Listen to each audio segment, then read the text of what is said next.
started with him to right now?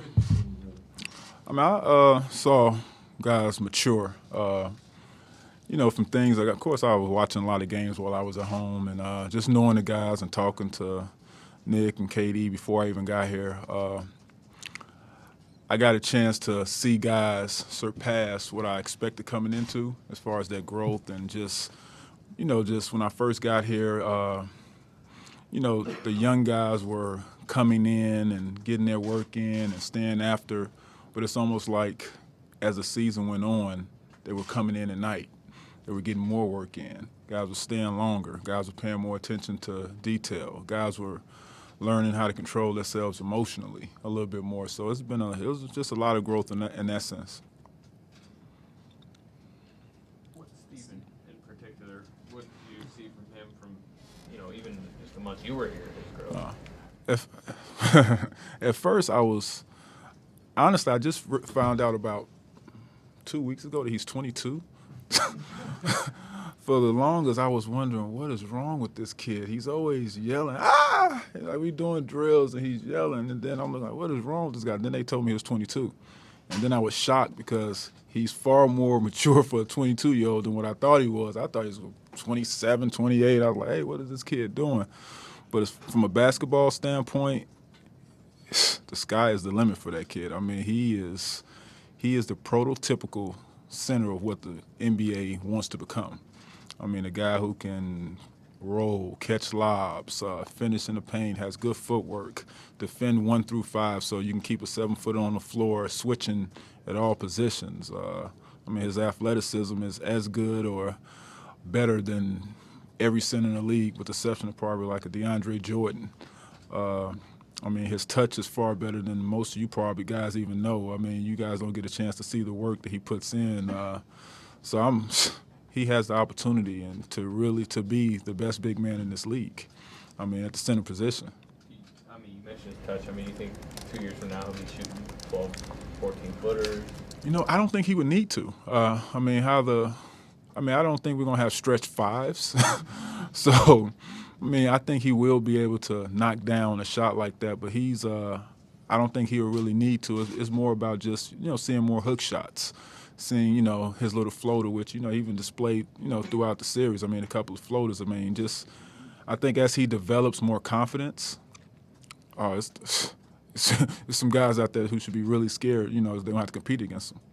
You've seen a lot of different coaches. You've been in a lot of different situations. Did it strike you at all, Billy's kind of creativity as the playoffs unfolded, to see him go with Steven and Ennis at the same time, to use Andre as basically a center, with Serge as on the perimeter? Yeah. When Billy surprised me after Game 1. This one I knew.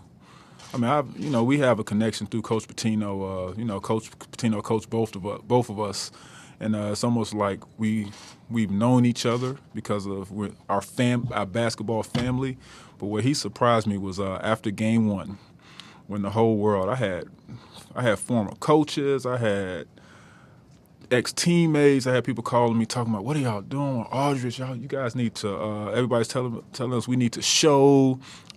9 out of 10 of my texts told us we need to show hard and rotate and all this stuff. And Billy walked in that next practice. He said, nah. He said, we're going to do the exact same coverage, but do it harder.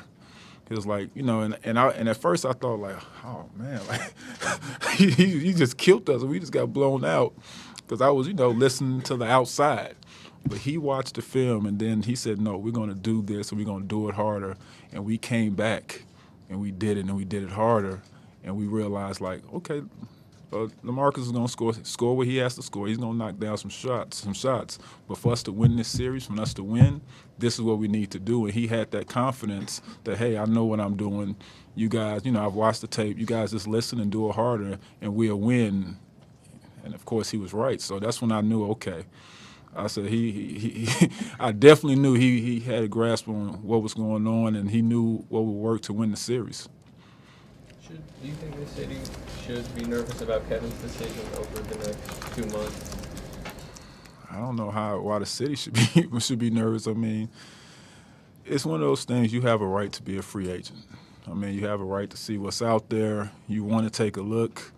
I mean, if it wasn't basketball and it was just, a guy taking a look, if he was a lawyer, people think, hey, you do what's best for you and your family. But at the same time, I mean, I wouldn't say nervous because Kevin is a loyal guy.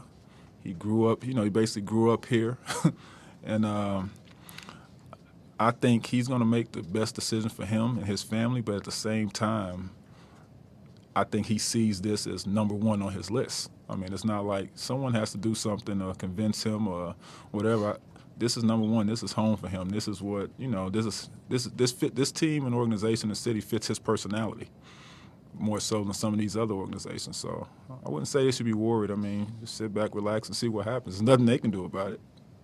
What do you think? You'll reach out? Will you give him space? One thing I learned this in '05. In '06 when I was a free agent. The best thing to do is let a guy know you're going to support his decision either way. Let him know that he's loved and welcome back. But he has to go through that process on his own because you never know what the future holds, and you don't want to put yourself in a situation where you've convinced someone to do something that's not what they feel wasn't best for them. So you got to that's a one-man decision because when I made my decision back then and I had a teammate say something that I really didn't appreciate at the time, and we talked it out. I mean, it's so far under the bridge, but I think that it's your personal decision, and nobody else can really, as far as teammates can get you to go a certain route or not. What's next for you? I don't know. I have absolutely no idea. Coming into this, my frame of thought was that this was it. But after talking to Nick and sitting around, he asked me, hey, so that was the last game? And I was like, I think so. So I really don't know. I think that's the last game. I'm not going to be actively kind of pursuing to play. I might be sitting over there with you guys next time. You never know. But I'm not going to actively pursue to play, but I've been playing basketball. I mean, I'm 38, been in the NBA 18 years, college. All I know is how to prepare for next season. So right now I'm going to prepare for next season, but it's hoping that something takes me away from preparing for next season that's, not part of basketball. And if that doesn't happen, y'all may see me playing somewhere, you may not. I'm not going to make that decision today. I'm just going to let things kind of happen as they may. Interested in going over to media or coaching, or what's kind of? My ultimate goal is to one day be a general manager of a team. That's my 5-10 year goal. So one day run my own organization. But during the process, giving some time, back to my family. So being on that side, not working as hard as you guys, of course. Being on that side may, give me a little bit more time with the family until I jump back in on the business part of basketball, trying to learn how the business works. So that's the plan for now. How much have you learned from Sam? Everything I'm going to do, I'm stealing from here and what I learned in San Antonio and a touch or two out of Chicago. But you're going to see something like this somewhere else. I'm writing stuff down, taking notes. I have a lot of respect for Sam, and I like the way he's built this, team, organization, and, so he's definitely somebody, that I look up to.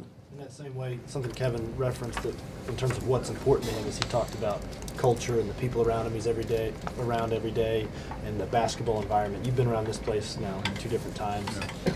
What is this culture like? What makes this place different? First, it fits the personality of the city. As far as we got good guys, good people. The culture is about winning and working hard. But it all starts with the people. When I did this leadership development seminar a couple of years in a row, a couple of years back, and one question they asked us is, what's more important, culture or talent? And I feel culture is more important than talent. The type of people you put in the organization, because you have the right culture and the right people, they will work hard enough and improve, and who knows, where that will lead. So the culture here is just unbelievable. The people here have just made it amazing, and it's can continue to grow. And also, I mean, I believe it's going to result in a championship at one point. Now, you talk about the 18 years you spent in the league, and then you came on board. You talked about spending the time with Steven Adams. What about Enes Kanter? What have you learned about him and his development in the time? I see you guys all the time. We all see you working after practice every day. What I learned about Enes is that, he's a great guy. What I learned the most is that, some people, everybody, when you look at Enes, you want to think his defense and his outspokenness about the Turkey government. That's his two things. But as far as when people talk about him, but what I learned is it was situations where I saw things that I thought that he needed to improve on in games. And when I told him that, he did it. Hands down, he did what he was supposed to do. So I think the biggest thing for him is, of course, playing and working and continue to develop. But he's a walking double-double. So just holding him more accountable and not only just telling him what to do, but showing him what to do, that he will continue to improve. And he's accepted a role of, coming off the bench and playing some with, we saw him and Steven playing together was great against with San Antonio. So I think it's a great fit, and I got a lot of respect for E. I mean, what he did, what he had the last game of the season, like 38 and like 17 or something crazy, shooting a high percentage. I mean, and he's 23 or 24. It's crazy. I mean, this team is built to compete for a championship for at least the next 5-6 years. I mean, if it stays, intact as it is, I mean, close to it. So some nice young talent who can really play. You guys played great this last month. What do they need to do better? What do you need, whether it's what skill set, what kind of player, improvement from the guys you got? What does this team need? See, man, I never look outside for the help as far as thinking what this team needs to do as far as pull in from the outside. I think everything that's here is enough to win a championship. I know some people may kind of not feel that way considering we just lost, but I still feel that we could have beat that team and we could be in the finals and we could have, won a championship, and it didn't have anything to do with talent. I think the biggest thing is just growth as leaders, growth as followers.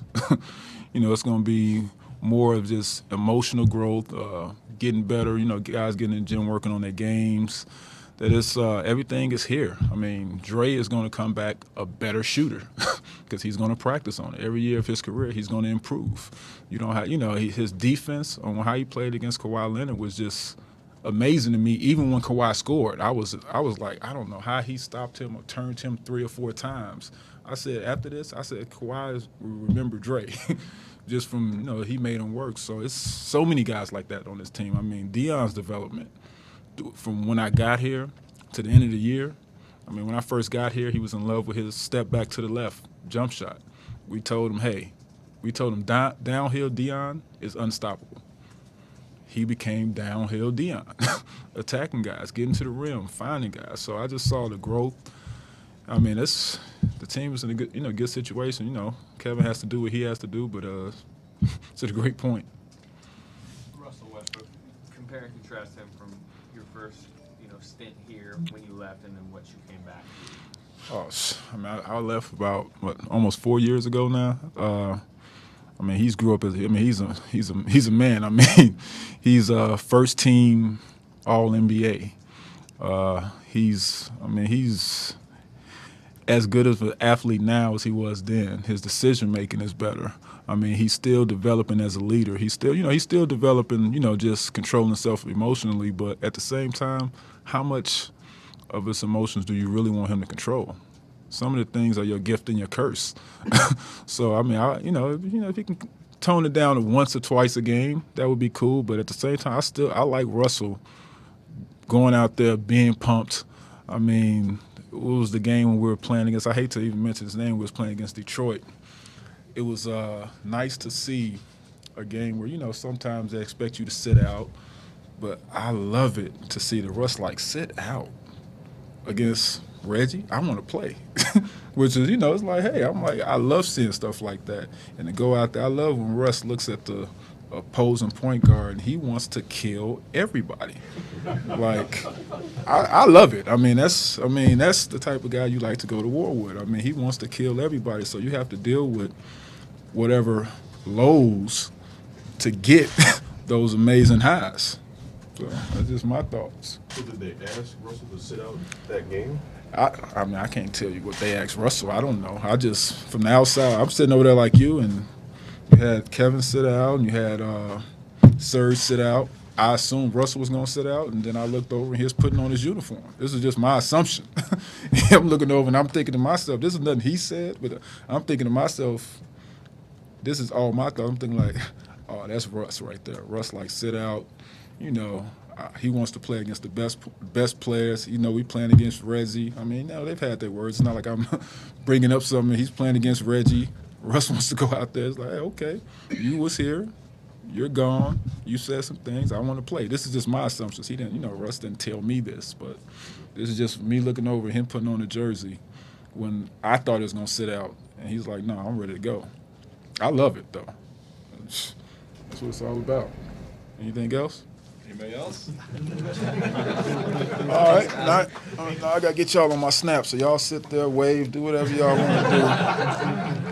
You know what I'm saying? Some people don't believe that I ever get interviewed, so let the people at home see I do get interviewed every now and then. There they go. They asked me some questions today. Yeah. Let me see. See that? That's me. All right. Thank you, man. Thank you, guys. Appreciate it. All right.